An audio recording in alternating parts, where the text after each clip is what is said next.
Hello friends, આજે આપણે બજારમાં જેવી ચોકલેટ મળે છે તેવી આપણે ઘરે બનાવશું અને એ પણ બજાર કરતાં અડધી કિંમતે જ. અને કોઈ નહીં કહે કે આ આપણે ઘરે જ હોમમેડ ચોકલેટ રેડી કરી છે. અને હા, આ ચોકલેટ જે છે એ આપણે કોઈને ગિફ્ટ આપવી હોય તો પણ ખૂબ જ ઇઝી ઘરે બનાવવાની રહેશે. તો જોઈ લઈએ આપણે ફ્લેવર્ડ ચોકલેટ બનાવવા માટે. સૌથી પહેલાં એક બાઉલમાં ડાર્ક કમ્પાઉન્ડ ચોકલેટ અને વ્હાઇટ કમ્પાઉન્ડ ચોકલેટ લીધેલી છે.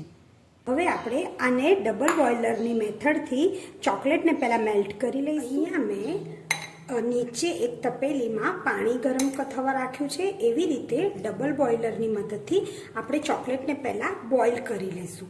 અને ગેસની ફ્લેમ એકદમ મીડિયમ ટુ સ્લો એટલે કે મીડિયમ ફ્લેમ પર જ આપણે મેલ્ટ કરી લઈશું. અહીંયા એક વસ્તુનું ખાસ ધ્યાન રાખવાનું છે કે આપણો જે ચોકલેટનો બાઉલ છે એનાથી આપણે જે નીચે તપેલી લઈએ છીએ એ નાની હોવી જોઈએ.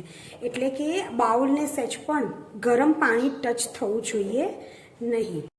જેની પાસે માઇક્રોવેવ અવેલેબલ છે એણે તો 30 સેકન્ડ માટે માઇક્રોમાં જ ચોકલેટને મેલ્ટ કરી લેવી. 30 સેકન્ડ પછી બરાબર એને હલાવી લેવી. પછી જો એવું લાગે કે હજી મેલ્ટ નથી થઈ તો ફરી આપણે એને 30 સેકન્ડ માટે મૂકી દેવાની. એકદમ ઇઝી રીતે ફટાફટ થઈ જશે.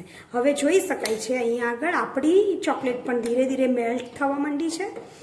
ધીરે ધીરે આવી રીતે હલાવતા જઈશું અને આને હલાવવું એકદમ કમ્પલસરી છે અને ફટાફટ હલાવવાની છે. આવી જ રીતે આપણે બધી જ ચોકલેટ મેલ્ટ કરી લઈશું. અહીંયા આપણી ચોકલેટ મેલ્ટ થઈ અને એકદમ જ રેડી છે. અહીંયા અંદર આપણી ચોકલેટ એકદમ જ મેલ્ટ થઈ જવી જોઈએ. અને સાથે અહીં આગળ આ બદામ છે. બદામને મેં થોડી રોસ્ટ કરી નાખી છે અને પછી એનો આવી રીતે ક્રશ કરી લીધું છે. તમે એને હાથથી સુધારી અને મોટા કટકા પણ રાખી શકો છો. હવે એને આપણે આની અંદર એડ કરી દઈશું. અત્યારે મેં અહીંયા 8 થી 10 બદામ લીધી છે. તમે તમારી રીતે વધારે કે ઓછી આમાં કરી શકો છો. હવે આ બધું જ આપણે મિક્સ કરી લઈએ અને આ પ્રોસેસ આપણે ફટાફટ કરવાની છે કારણ કે ચોકલેટ જે છે એ ફટાફટ ઠંડી થવા માંડશે એટલે સેટ થવા માંડશે. હવે અહીંયા આગળ મેં અત્યારે મારા પાસે આવા પ્લાસ્ટિકનું મોલ્ડ છે એ લીધું છે. તમે સિલિકોનનું મોલ્ડ પણ લઈ શકો છો. હવે આની અંદર જે મેં રોસ્ટ કરેલી બદામના ટુકડા કર્યા હતા એમાંથી મેં એક બદામ રાખી છે. હવે એને હું આવી રીતે આમાં અંદર રાખી દઉં છું એટલે આપણી ચોકલેટ જે છે એ ઉપરથી પણ એકદમ સરસ ડેકોરેટિવ લાગશે. હવે આપણી રીતે ચમચીથી કે આવી રીતે અંદર બધું જ ચોકલેટ જે છે એને આપણે વ્યવસ્થિત ભરી લઈશું. હવે બધી જ ચોકલેટ આપણી મોલ્ડમાં ભરાઈ ગઈ છે. હવે એને આપણે નોર્મલી આવી રીતે ટેપ કરી લઈએ અને બસ હવે આને 15 થી 20 મિનિટ માટે આપણે ફ્રીઝમાં સેટ થવા દઈએ. 15 થી 20 મિનિટ પછી આપણી ચોકલેટને આવી રીતે પ્રેસ કરી અને બધી જ ચોકલેટ આપણે અનમોલ્ડ કરી લઈએ. બધી જ ચોકલેટ આપણી અનમોલ્ડ થઈ ગઈ છે અને દેખાઈ રહ્યું છે કે એકદમ એ ડેકોરેટિવ લાગે છે. હવે આપણે આપણી નેક્સ્ટ ચોકલેટ પણ બનાવી લઈએ. હવે બીજી ફ્લેવર માટે આપણે ચોકલેટને એકદમ સરસ મેલ્ટ કરી દીધી છે. અત્યારે હું બીજી ફ્લેવર જે છે એ જે રાઈસ ક્રિસ્પી બોલ આવે છે આ ટાઈપના એની બનાવવાની છું. તો તેના માટે સૌથી પહેલાં આપણે જે મોલ્ડમાં ચોકલેટ કરવાની હોય એમાં થોડા આપણે રાઈસ બોલ જે છે એને આપણે એડ કરી લઈએ. આમાં આપણે વધેલા જે બોલ છે એને આમાં એડ કરી દઈએ અને એકદમ જ આને સરસ હલાવી લઈએ.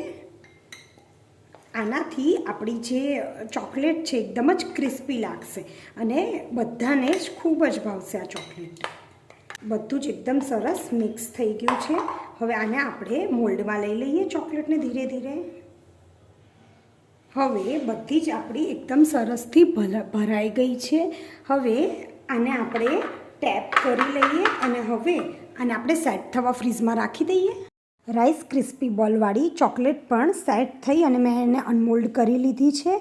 એ સાથે બીજી ફ્લેવરમાં મેં વ્હાઇટ ચોકલેટમાં ઓરિયો બિસ્કિટ એડ કર્યા છે અને આ જે યલો ઓરેન્જવાળી ચોકલેટ છે એને પિસ્તા અને કેસરથી ગાર્નિશ કરી અને રસમલાઈની ફ્લેવર આપી છે. આવી રીતે આપણે અલગ અલગ ફ્લેવરથી ચોકલેટને રેડી કરી છે. હવે આનું આપણે પેકિંગ પણ જોઈ લઈએ. જે બજારમાં મળે છે એવી રીતે પેક કરી દઈએ. બજારમાં આવી રીતના જે એલ્યુમિનિયમ ફોઇલવાળા અને ડિઝાઇનવાળા પેપર રેડી જ મળતા હોય છે. એ આવી રીતે આપણને એકદમ સ્ટોકમાં મળતા હોય છે. આવી રીતે એનું એકદમ સરસ આવી રીતનું ફિનિશિંગ હોય છે. હવે એમાંથી આપણે આવી રીતે એક પેપર લઈ લેવાનું છે. આ એલ્યુમિનિયમ ફોઇલ જ હોય છે એટલે આપણી ચોકલેટને બિલકુલ જ તરત ચોંટી જશે. હવે અહીંયાથી જે આગળનો ભાગ છે ચોકલેટનો એને આપણે આવી રીતે વચ્ચોવચ્ચ રાખી દઈશું અને ધીરે ધીરે બધી જ બાજુથી એને રેપ કરતા જઈએ.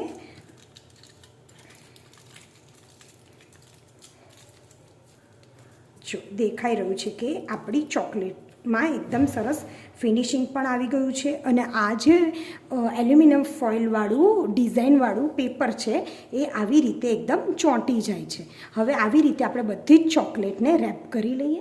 તો બસ હવે બધી જ ચોકલેટને આવી રીતે અલગ કલરથી રેપ કરી દીધી છે અને ઇઝીલી બજારમાં આ ટાઈપના જે ચોકલેટ બોક્સીસ હોય છે એ આપણને મળી રહે છે ને એકદમ જ ઇઝી ઘરે બનાવી બજાર કરતાં અડધી કિંમતે આપણને ઘરે આ રેડી થઈ જશે અને જેને પણ ગિફ્ટ આપીશું કોઈને લાગશે નહીં કે આ હોમમેડ ઘરે જ બનાવેલી ચોકલેટ છે. જો મારો વિડીયો ગમ્યો તો લાઇક શેર સબસ્ક્રાઈબ